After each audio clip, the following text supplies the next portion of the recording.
하나님 아버지, 그리스도 예수 안에서 우리가 교회됨을 감사합니다.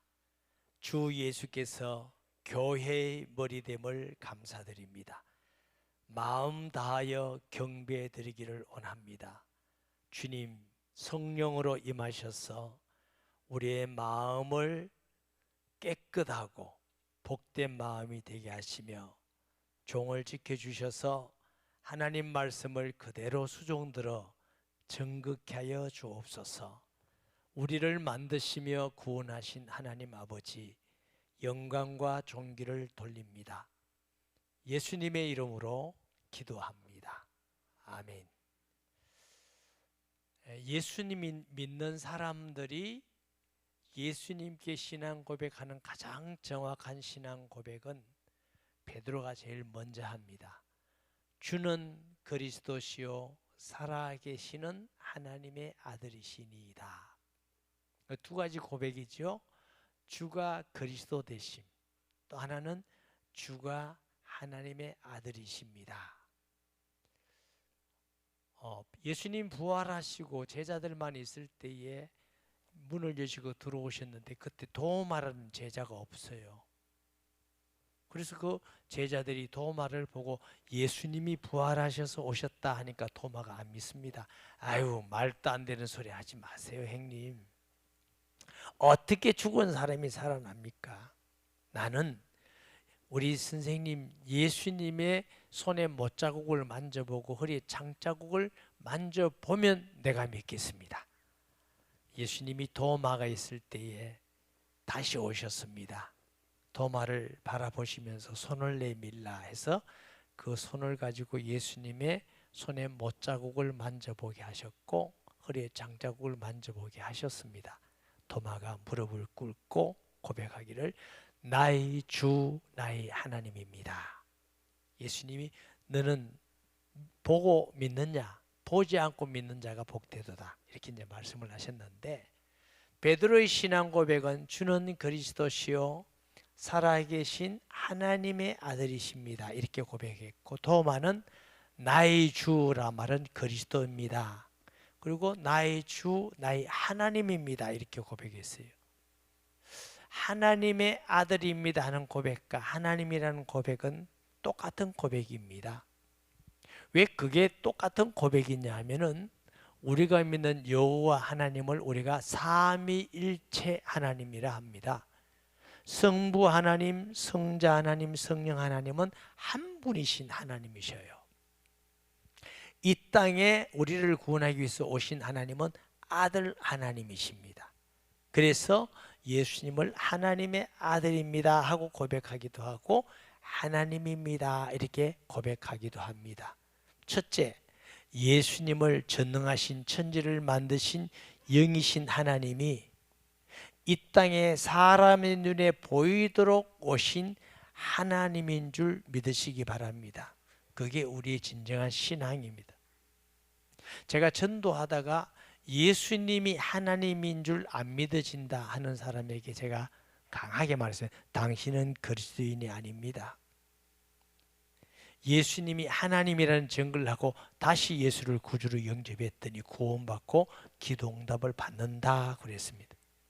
요한복음 10장 30절엔 예수님이 나와 아버지는 하나이다, 똑같다 그랬어요. 골로새 1장 15절에 보면은 눈에 보이는 것들 보이지 않는 것들 그에 의하여서 누구? 그리스도를 위하여 그의 그리스도를 통해서 그를 위하여서 만드셨다. 누구? 하나님이시다. 요한복음 1장에 보면 태초에 말씀이 계시니라 이 말씀이 로고스요. 하나님과 함께 하셨으니 하나님과 함께 한다 말은 하나님 아버지하고 똑같다 다르다? 달라요. 곧 하나님이시니라 똑같다. 그래서 성부 하나님, 성자 하나님, 성령 하나님은 각각이 다르지만 한 분이신 하나님이셔요. 그래서 요한복음 1장 14절에는 말씀이 로고스가 사람으로 이 땅에 오신 분이 예수 그리스도시다. 하나님 아버지는 영이시기 때문에 볼 수가 없어요. 요한복음 1장 18절에 보면 아무도 하나님을 본 사람이 없으되 하나님 품속에 계시는 독생하신 아들이 나타내셨느니라. 우리에게 보이도록 오신 하나님이 예수 그리스도이십니다. 우리가 그렇게 신앙 고백하고 예수 영접해야 하나님의 자녀가 됩니다. 둘째, 그리스도입니다 하는 말입니다. 원래 단어의 뜻은 기름 부음 받은 자라고 말씀드렸죠. 왜냐하면 구약시대 때 그리스도의 오실 예수 그리스도의 예표가 많습니다. 성전도 예표고 양을 잡는 것도 예표고 많은데 그 중에 또 하나가 뭐냐면 왕, 선지자, 제사장입니다. 하나님의 종으로서 하나님 일을 하기 위해서 기름을 부어서 세우는 종이 왕, 선지자, 제사장. 그래서 이걸 그리스도의 삼직이라고 합니다. 그런데 왕은 하나님의 백성을 보호하고 하나님의 백성을 다스리고 하나님 뜻대로 인도하는 역할을 하는 게 왕입니다. 선지자는 하나님의 말씀을 백성들에게 그대로 전해주는 직분이 선지자입니다. 제사장은 하나님의 백성들이 죄를 지었을 때에 하나님 앞에 속죄제, 화목제, 석고 제사를 드려주는 직분이 제사장입니다. 그런데 완전한 왕이 없죠. 하나님 볼 때 최고 마음에 들었던 왕이 누구예요? 다윗입니다. 그는 내 마음에 꼭 든다 이랬는데 그도 하나님께 큰 실수로 죄를 지은 왕입니다. 다른 왕은 말할 것도 없겠죠. 그래서 완전한 사단의 권세에서 우리를 건지고 영원토록 우리를 지키고 보호할 완전한 만왕의 왕이 오신다. 누구 예표? 그리스도.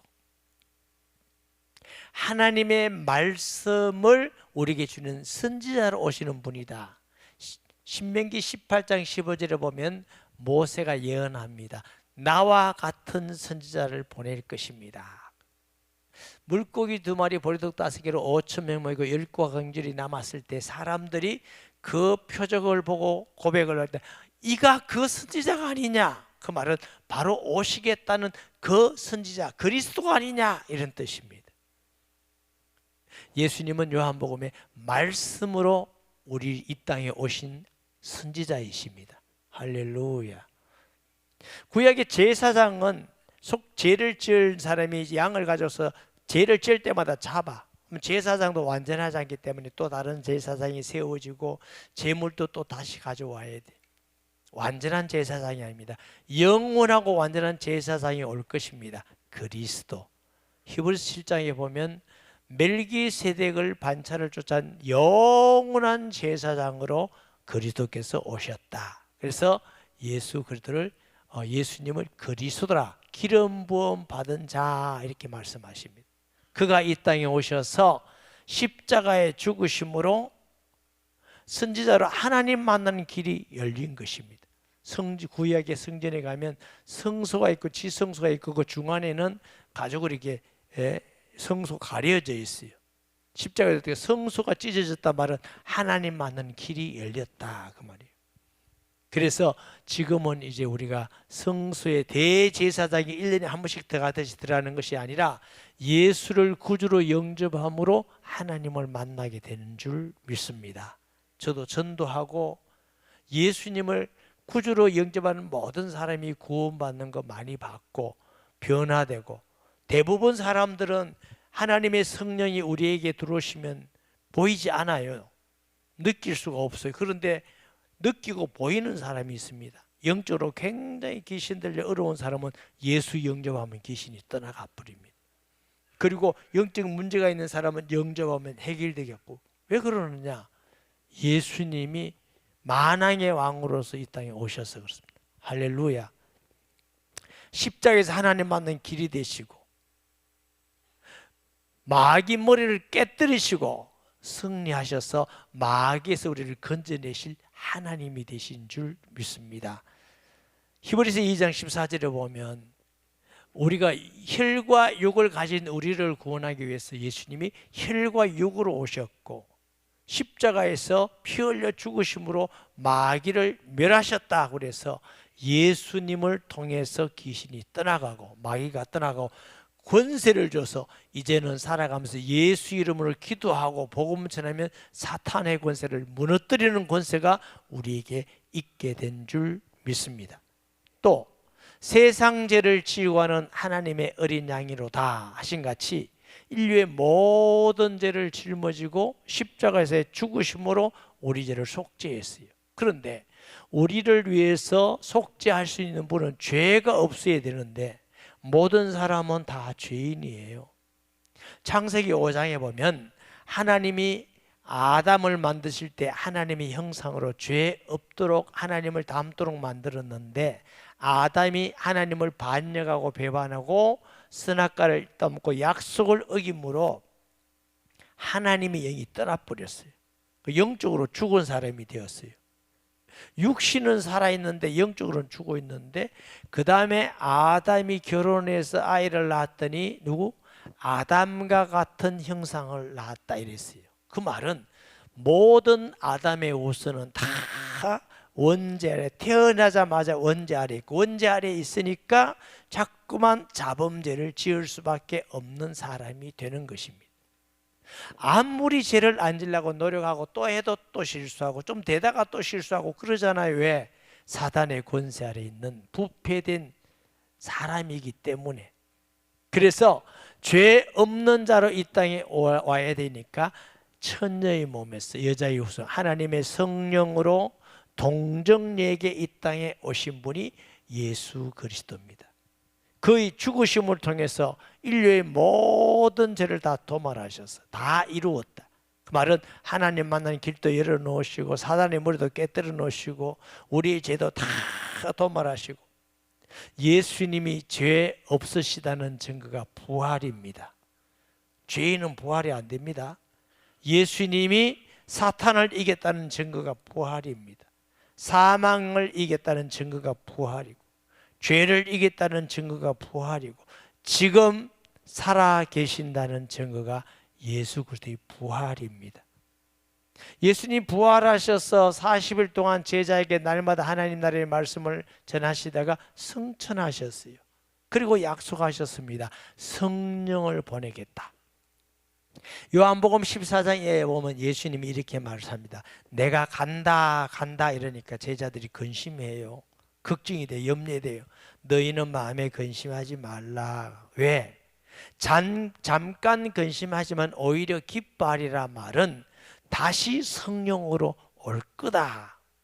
육신으로 계시면 이 팔레스타인의 이스라엘의 어느 정도 만날 수 있지만 성령으로 오실 때는 모든 인류 어느 나라든지 함께 믿는 자에게 계시는 하나님의 방법이 성령으로 오시는 것인 줄 믿습니다.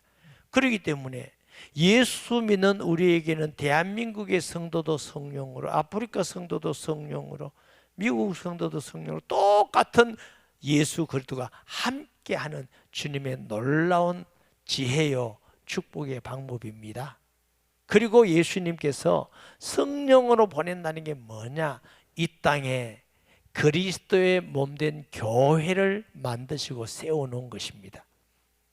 그래서 그리스도께서 하신 일을 예수님 오실 때까지 감당하는 것이 교회입니다. 교회는 건물이 아니고 우리가 교회입니다.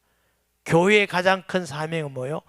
예수님의 복음을 전하는 것입니다. 인류를 구원하는 것입니다. 이것은 정치 집단이 할 수가 없고 대학 할 수가 없고 기업이 할 수가 없고 어떤 공동체도 할 수 없죠. 오직 유일하게 사람을 구원하는 것은 교회밖에 할 수가 없습니다. 아멘. 교회만 사탄을 이기는 공동체입니다. 정치인들이 마귀를 이긴 적 한 번도 없습니다. 학자가 이긴 적이 없습니다. 돈 많은 회장님이 이긴 적이 없고 인기 많은 연예인이 사탄을 이긴 적이 없습니다. 오직 그리스도의 몸된 교회만이 사탄을 이기는 유일한 공동체인 이유는 사탄을 이기신 예수님이 교회의 머리 되시기 때문에 그런 줄 믿으시기 바랍니다. 요한계시록에 보면 초대 7교회가 나옵니다. 거기에 예수님이 오른손에 7별을 붙들고 7금촛대 사이에 다니시니가 계시는데 별은 주의 사자여 촛대는 교회니라 그랬어요. 저는 신앙생활 하면서 우리 교회 또 건강한 주는 그리스도시요 살아계신 하나님의 아들이라고 신앙 고백을 하는 교회마다 주께서 건의시고 계신다는 걸 많이 느낍니다. 어떤 분은 구원받고 어떤 분은 치료하고 어떤 분은 세우고 어떤 분은 그다음 회개케 하고 어떤 분에게는 위로와 힘을 주시기도 하고 사람이 할 수 없는 일을 하나님은 말씀과 기도와 세일교회가 모임을 통해서 믿음이 성장되고 그건 사람이 할 수 있는 일이 아니에요. 누구든지 예수의 영이 아니면 예수를 그리스도라 시인할 수가 없느니라. 아멘. 그러므로 교회만큼 하나님이 사랑하는 공동체가 없습니다. 교회만큼 소중히 여기는 공동체도 없습니다. 왜냐하면 교회가 세상의 소망입니다. 구원의 방주입니다. 사람들은 뭐 정치 집단이 대단해 보이고 대학이 대단해 보이지만 하나님 때는 저 시골에 몇 명 모이지 않은 교회도 그게 하나님의 사랑과 관심이 교회에 있다는 걸 아시기 바랍니다. 우리가 교회라는 건 너무나 영광스럽고 왜? 교회를 알기 위해서는 교회의 머리 대신 예수님을 알으셔야 돼요. 예수님은 만왕의 왕이시여 모든 무릎을 그 예수 앞에 꿇게 하시는 이름이 예수 그리스도, 하늘과 땅에 권세하신 이름이 예수입니다. 그 그리스도의 몸이 우리가 된 것인 줄 믿습니다. 에베소에서는 뭐라냐? 그래서 교회가 성령이 하나 된 걸 힘써 지키라. 뭐라고 말해요? 주도 한 분이시고 예수도 한 분이시고 믿음도 하나고 성령도 하나고 우리가 예수를 구주로 영접하는 동안 우리는 한 형제 자매가 한 지체가 되었습니다. 눈이 코보고 막 싸우고 이러지 않잖아요. 마귀는 끊임없이 교회를 무너뜨리기 위해서 핍박을 하기도 하고 그냥 죽이기도 하고 교회 안에서는 서로 시기하고 질투하고 미워하고 분리하기도 하고 이게 마귀 전략입니다. 그래서 우리는 이게 사탄의 전략이구나. 교회가 하나 되어서 세상을 구원하는 것이 하나님의 뜻인 줄 믿으시기 바랍니다. 그러므로 우리가 우리 교회뿐만 아니고 세계 어느 지역의 교회라도 교회에 걸림이 되어서는 안 됩니다. 혹시 여러분 다른 교회라도 막 무슨 교회가 욕하고 이런 거 있잖아요. 하지 마세요. 왜? 그 교회의 머리가 예수님이십니다. 우리 교회도 마찬가지예요. 교회를 바르게 알아야 우리가 신앙생활을 바르게 알고 건강하게 할 수가 있습니다. 교회에 걸림이 되지 말고 교회에 덕을 끼치는 성도가 되시기 바랍니다. 교회를 세우는 데 헌신하시고 교회의 위로가 되시는 성도는 하나님의 영육의 은혜와 복을 받습니다. 역사적으로 교회를 핍박하고 무너뜨리고 교회에 걸림이 된 사람들 중에 나라도 단 한 나라도 하나님께서 복을 준 나라가 없어요. 그만큼 하나님은 그리스도의 몸이라고 말하고 있는 줄 믿습니다. 사도행전 20장 28절에 보면은 여러분은 자기를 위하여 또는 온 양떼를 위하여 삼가라. 성령이 그들 가운데 여러분을 감독자로 삼고 하나님이 자기 피로 사신 교회를 보살피게 하셨느니라. 하나님은 영인데 피가 없지요. 이 하나님은 누굴 얘기해죠? 예수님이 피 흘려서 죽으시고 부활하신 그 피로 예수 믿고 구원받은 우리가 교회다. 우리는 세상의 은과 금으로 된 것이 아니고 그리스도의 피로 우리가 교회가 된 것입니다. 할렐루야.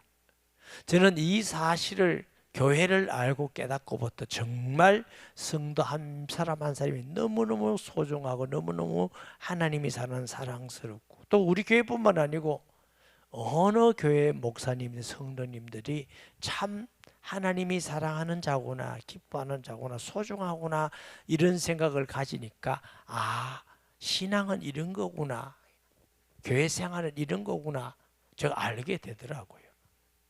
여러분, 교회는 그냥 사람들이 모이는 단체가 아닙니다. 하나님의 성령이 역사해야 그것이 교회가 되는 줄 믿습니다. 고린도전서 3장 16절 말씀에 너희는 너희가 하나님의 성전인 것과 하나님의 성령이 내 안에 계신지 알지 못하느냐. 교회는 십자가 매달았다고 교회가 아닙니다. 사람들이 모여있다고 교회가 아닙니다. 여러분, 신약교회의 시작이 어디죠? 마가다락방입니다. 예루살렘 성전이 아닙니다. 왜? 그 마가다락방에 성령이 충만하게 임했습니다. 그게 교회입니다. 성령이 주인이 되는 겁니다. 성령의 임재가 있어야 교회입니다. 그럼 성령이 마음속에 내주한 사람들이 모였는, 그래서 우리가 교회다 이렇게 말하는 겁니다.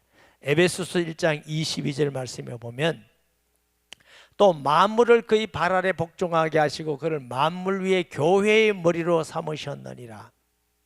모든 만물, 이 땅에 있는 모든 제도보다 가장 만물 위에 있는 게 교회입니다. 그 위에 있단 말은 돈 많다 그 말 아니고 영적으로 높다. 여러분, 어떤 학자들보다 교회가 영적으로 더 높습니다. 어떤 정치인보다 교회가 영적으로 더 높습니다. 그러니까 이제 우리 교회는 이제 선거 때마다 이제 후보들이 안 옵니다. 오지 마라 해서 인사 안 시킨다고. 그런데 과거에는 오면은 후보들이 오면은 국회의원 후보들인지 대통령 후보들이 오면은 그분이 저를 위해서 기도할까요? 제가 그분들을 위해서 기도할까요? 모르겠습니까? 제가 기도하죠. 왜냐하면 제가 그분보다 뭐 많이 배웠습니까? 똑똑합니까? 인격이 훌륭합니까? 그게 아니에요. 그리스도의 교회이기 때문에 만물 위에 교회고 교회 위에 머리가 예수 그리스도입니다. 우리가 그 기회에 교회의 지체가 된 줄 믿습니다. 너무너무 축복되고 영광스러운 일이죠. 교회가 어떻게 되냐? 출애굽한 이후에는 성막 중심의 교회였습니다. 교회가. 그러다가 솔로몬 시대에 오면은 이제 성전 중심의 교회가 됩니다. 성전 중심의 교회인데 우상 숭배하고 불의하고 불법하고 죄를 짓고 하니까 바벨론에 무너뜨려졌습니다. 스룹바벨을 통해서 제2 성전이 지어졌고 후에 예수님 당시에는 헤롯 성전이라고 해서 아주 멋지게 크게 지었어요. 왜? 헤롯이 이스라엘 사람들의 마음을 얻기 위해서. 그런데 예수님이 저거 헐라 내가 3일 만에 세우리라. 그리고 AD 70년에 다 허물어져 버렸죠. 성령이 어디서 임했다고? 마가다락. 이게 교회입니다. 성전에 임하지 않았습니다. 하나님의 관심은 마가다락. 왜? 예수를 그리스도로 믿는 자에게 임한 줄 믿습니다. 이렇게 해서 로마가 기독교가 자유화되면서 자꾸 사람도 많이 믿고 사제도 생기면서 중세에 가면 또 신앙이 성도 중심의 신앙이 아니라 뭐 중심? 건물 중심의 신앙이 또 되어버립니다. 이게 소위 대표적으로 베드로 성당입니다. 로마에 가서 저도 그걸 가봤어요. 갔더니 여성들은 바지 입고 못 들어가지. 제 기억으로 치마도 긴 거 입어야 되면 미니스커트 때문에 못 가면, 그러니까 막 수건 같은 거 가리는 거 있어요. 그 가리 아무것도 안 되고 건물이 신성하지도 않는데 그분들이 그 면죄부를 팔고 신앙이 잘못된 거죠. 그래서 종교개혁자들이 이거 잘못된 신앙이다, 오직 믿음으로 구원받는다, 오직 성경으로, 오직 하나님께 영광으로 이렇게 해서 나와서 초대 사도들의 신앙을 회복하자 한 게 기독교입니다. 그래서 우리가 사도들의 신앙 고백을 하고 사도의 신앙을 물려받자. 이런데 뭐냐? 교회 여전히 건물 중심의 신앙은 어느 정도 자꾸 남아 있습니다. 우리 어릴 때도 목사님들이 예배당을 건물을 자꾸 교회라고 하고 막 성전 짓고 이렇게 말했어요. 예수님이 설계한 교회는 그것이 아닙니다. 예루살렘 교회를 보세요. 예루살렘 교회가 건물 중심이었어요? 아니요. 마가다락방에 시작했습니다. 마가다락방 약 120명이 모여서 시작했죠. 나중에 사도행전 2장 41절에 보면 그 말을 받은 사람들은 세례를 받으며 그날의 신도의 수가 3,000이나 더하더라 그랬어요. 사도행전 5장 14절 말씀에 믿고 죽기로 나온 자가 더 많으니 남녀의 큰 무리더라. 그러면 보세요. 큰 무리를 한 5천 명 이상 된다고 칩시다. 그러면 초대교회가 이 건물 중심으로 사람들이 모여서 막 예배드리고 그랬겠느냐? No, 아닙니다. 왜 아니느냐? 여러분 5천 명 정도의 건물을 지으려면 건축술이 굉장히 발달을 해야 됩니다. 둘째로 지을 돈이 없습니다. 셋째로 로마는 사람들이 많이 모이는 걸 제일 싫어했습니다. 5천 명 몇천 명 모이면요 폭동이 일어났다고 로마가 그냥 안 있습니다. 넷째로 로마가 다 잡아가 버립니다. 피폭. 안 그래도 잡아가지고 막 찾아다니는데 우리 5천 명 모여 있습니다. 그럼 여기 잡아가서 이거라. 다시째로 지금 우리 교회가 1300석인데 1300석 못 앉습니다. 제가 볼 때는 700~800명만 들어도 꽉 찹니다. 그러면 5천 명 되는 교회에 마이크 시설이 있습니까? 스피커 시설이 있습니까? 여러분 중에 베드로가 설교할 때에 하나님이 성령으로 역사해서 다 듣게 했다면 나도 할 말은 없어. 매 주일마다 그렇게 듣게 했는지 모르지만 그 불가능합니다. 현실적으로. 그럼 우리가 어떻게 이해해야 되느냐? 각 가정의 교회, 집에 있는 교회들이 모여서 예루살렘 교회가 이래서 큰 무리가 되었어요. 자, 사도행전 안디옥교를 봐요. 11장 19절에서 21절 말씀에 그때 스데반의 일로 일어난 환란으로 말미암아 흩어진 자들이 베니게와 구불 안디까지 유대인에게만 전하는데, 다시 말하면 예수님은 제자들에게 모든 민족 만민에게 가라 하는데 유대인들은 늘 유대인에게만, 유대인 우리만 씁니다. 이 사상이 있어요. 그러니까 이방인에게 복음 안 전해요. 저것들이 회개하고 예수 믿으면 큰일 난다 이거야. 그러니까 유대인에게만 자꾸 전하는데 20절 보세요. 그 중에 구브로와 구레네 몇 사람이 안디옥에 헬라인에게도 말하여 주 예수를 전파하니 이방인에게 드디어 복음이 전거돼요. 주의 손이 그들과 함께 수많은 사람들이 믿고 돌아오더라 그러세요. 그러니까 하나님의 뜻은 예수님이 모든 민족에게 전파되는데 그걸 깨달은 몇 사람이 헬라인에게 증거했더니 하나님이 역사하신 거예요. 이게 안디옥 교회의 시초입니다. 사도행전 11장 24절에 보면 바나바는 착한 사람이에요. 성령과 믿음이 충만한 사람이라 이게 큰 무리가 죽여다. 안디옥 교회가 막 부흥된다는 소문을 듣는데 사역자가 없어. 그래서 예루살렘이 거기에서 파송한 사역자가 바나바지요. 더 큰 무리가 모였어요. 사도행전 11장 26절에 보면 만남의 안디옥에 데려와서 둘이 교회에 1년간 모여 있어 큰 무리를 가르쳤고 제자들이 안디옥에서 비로소 그리스도인의 일컬음을 받게 되었더라. 바나바가 바울을 초청해 왔습니다. 그런데 둘이 사역하니까 더 큰 무리. 그럼 안디옥 교회도 역시 큰 무리의 교회가 되었는데 무슨 집에서 큰 무리가 모이겠습니까? 제가 중국 사역하면서 시닝이라는 지역에서 중국인들을 모아서 성경 공부를 한 적이 있는데 거기에 성경 공부를 한 중에 한 사람은 다른 성에 있는데 지금 공안이 잡으러 와서 도망왔어요. 도망왔는데 자기 교회 성도가 4만 명이래요. 그리고 자기는 거기에 서열이 두 번째라더라고. 중국 가면 교회가 두 가지 종류가 있어요. 지하교회라는 가정교회가 있고 삼자교회라는 게 정부가 인정하는 교회가 있습니다. 그런데 정부가 인정하는 교회는 믿자는 종교국에서 목사를 허락해야 돼요. 그래서 이게 의용이란 말이 많아요. 지하교회란 말은 지하실 밑에 있다 그 말이 아니에요. 숨겨진 교회예요. 가정에 있으니까 모르지요. 그래서 내가 그 말을 들으면서 초대교회가 이렇게 가능하구나. 4만 명이라는 데는 무리면 초대교회 우리가 큰 무리다 이렇게 표현할 수 있겠지요. 그래서 그 조직이 딱 돼 있는데 너무나 질서 전해야 돼. 교회의 모습이 초대교회 이렇게 있구나. 꼭 아셔야 됩니다. 교회는 건물이 아니고 우리가 교회인 줄 믿습니다. 그럼 초대교회는 어떤 모습의 교회였는가? 오늘 본문에 보니까 또 저희 집에 있는 교회에도 문안하라. 내가 사랑하는 에베네도에게 문안하라. 그런 아시아에서 그리스도께 처음 익은 열매는 이렇게 집에 있는 교회. 예배당 안 그랬어요. 집에 있는 교회. 고린도전서 16장 19절 말씀에도 보면 아시아의 교회들이 너희에게 문안하고 아골라와 브리스가와 그 집에 있는 교회, 여기도 집에 있는 교회. 골로새서 4장 15절에도 보면 라오디게에 있는 성도 형제들과 num바와 그 여자의 뭐요? 집에 있는 교회.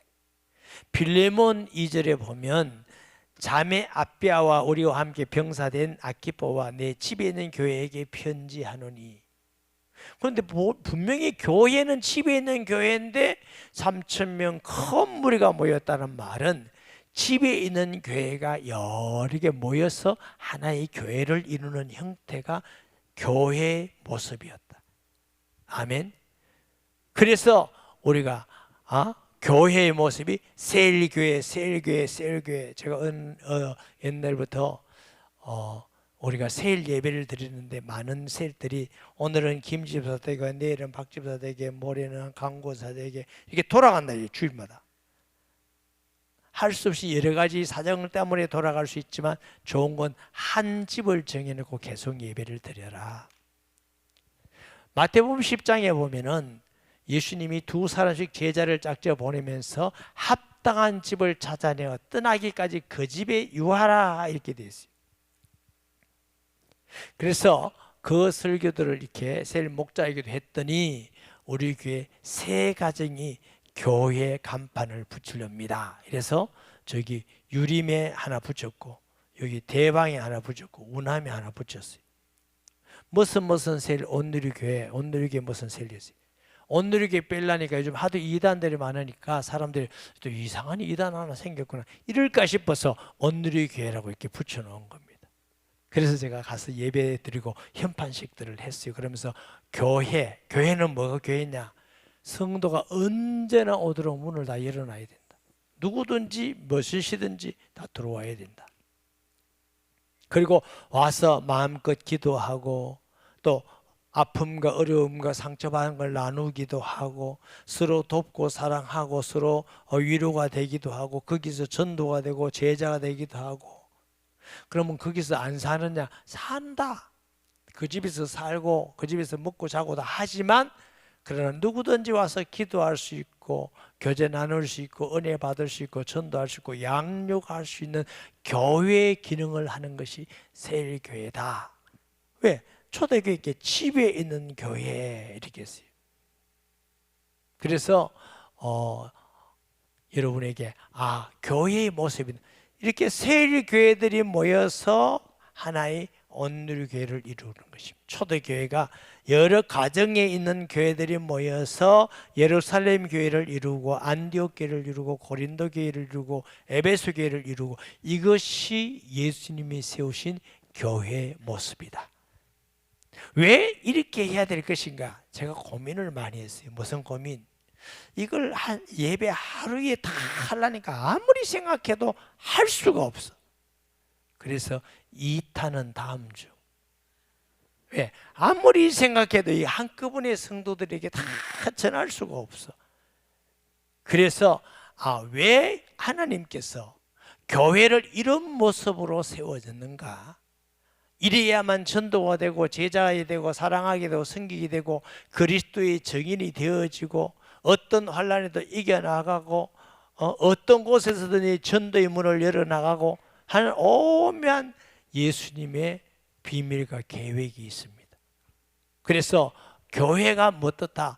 기존으로 옛날보다 교회가 건물이다 이런 기존적인 생각을 다 깨뜨려야 됩니다. 왜? 성경에 일어나잖아. 집에 있는 교회, 집에 있는 교회. 그리고 초대교회가 건물 중심의 교회가 아니었다는 건 우리가 너무나 자명하게 아는 것입니다. 백석대학의 홍인규 교수라는 분이 계셔요. 그분이 책 중에 하는 게 있어요. 초대교회는 가정교회였다. 그분도 상당히 잘 본 거죠. 교회는 세일교회도 주님의 교회입니다. 그걸 이제 요즘 현대는 세일교회를 소그룹의 교회, 주일 모이는 교회를 대그룹의 교회 이렇게 구분합니다. 성경에도 날마다 성전에서 모이고 집에서 모이고 이런 우리가 흔적들을 보게 됩니다. 여러분들도 소원하시기 바랍니다.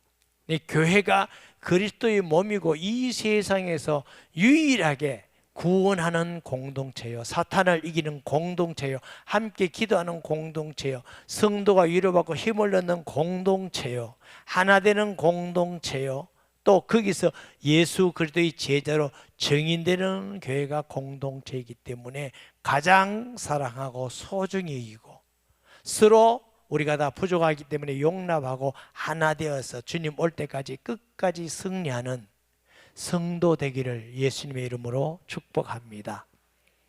말씀 기억하면서 통성기도합니다. 하나님 아버지, 은혜를 감사드립니다. 예수님이 세우신 교회를 우리가 살펴보면서 예수님이 세우신 교회 되기를 원합니다. 예수님이 세우신 그 비밀 알기를 원합니다. 끝까지 믿음을 지키고 복음 전하고 영적 승리를 하며 하나님 일에 존귀하게 쓰임받는 교회들이 되게 하여 주옵시고, 우리에게 모든 성도들이, 가정들이 교회가 되어서 양산 또 이 민족 전 세계 시대에 예수 그리스도의 복음을 전하는 증인들로 세워지는 은혜와 복을 주옵소서. 예수님의 이름으로 기도합니다. 아멘. 영을